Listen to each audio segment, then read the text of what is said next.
Fabiana Sargentini, che è qui in sala e che chiamerei gioco delle parti, che ha montato e finito in fortissima per presentarlo qui.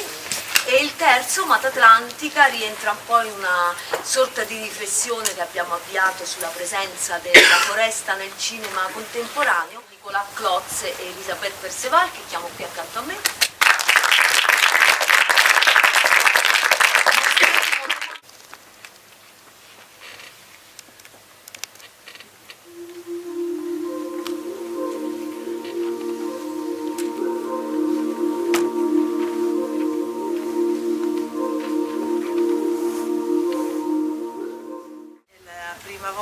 Che questo piccolo lavoro viene mostrato.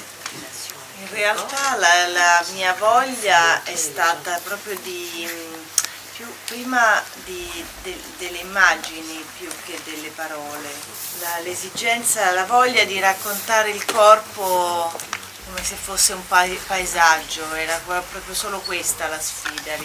Abbiamo fatto quello che abbiamo potuto con piccoli mezzi, con 2 giorni di lavoro solamente, veramente con un sacco di limiti, delle sfide, dei modi di fare le cose inventandosi delle buone soluzioni. E poi c'è questo fatto di scoprirsi, no? Questo scoprirsi fisicamente e poi raccontare che cos'è il proprio corpo. In qualche modo è un lavoro infinito, come tanti altri lavori che ho fatto. In fondo avrei voluto continuare a farlo, avrei continuato a girare corpi, a intervistare molto più a lungo le persone, molto più approfonditamente. Sono contenta e molto contenta di essere qui in questo festival. Ho avuto appunto il coraggio anche di prendere una cosa un po' ibrida, un po' strana. Sono state delle riprese molto lunghe, molto tranquille ovviamente, c'ero io, l'operatore e il nudo. È stata una cosa molto bella e molto intima, come vivere una strana esperienza, questa sensazione dell'essere ripresi in una, come dire, totale arrendevolezza, in una nudità pura. E trovo appunto che questi primi piani siano osé, ecco, sono un po' così imbarazzanti. L'unica cosa in fondo un po' più imbarazzante, che loro si vede che hanno fatto una cosa, cioè sembrano quasi come se avessero veramente fatto qualcosa di sessuale, ma non l'hanno fatto, con la telecamera in fondo.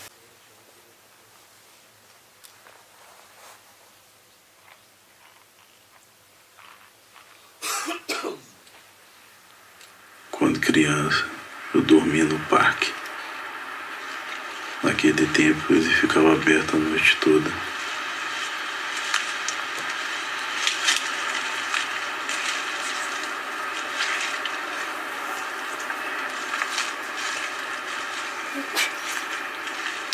Eu olhava a menina só porque ela era bonita.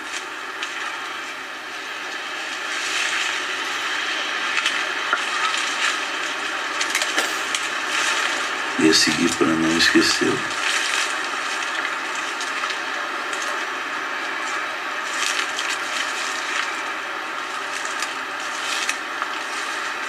Sua pele é tão branca. Sob a sombra das árvores, eu queria protegê-lo.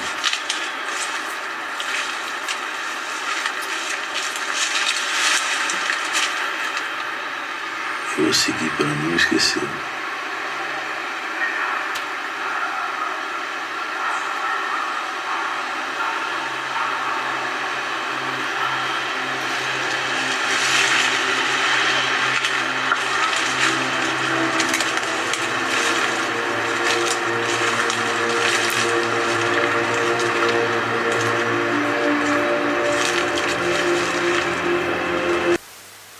nous intéressait, c'est les différents genres de narration sur un même thème de la disparition.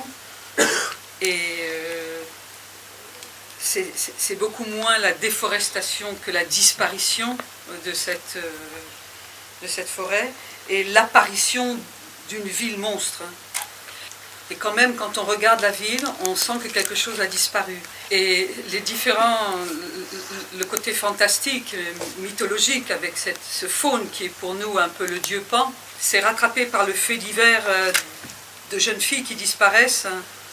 Et que pour nous, cette disparition n'est pas tant le fait divers, mais en même temps on parle du fait divers, dans le sens où comment s'approcher de son désir sans disparaître. Ce film, nous l'avons tourné en 4 jours, 4 nuits parce qu'on buvait et on se racontait beaucoup d'histoires, donc 4 nuits, 4 jours. Nuit dans le cinéma et le jour dans le parc. Et ce sont des spectateurs qui ont bien voulu travailler avec nous, et c'est ça qui est le côté magique de cette expérience sans production, mais on avait...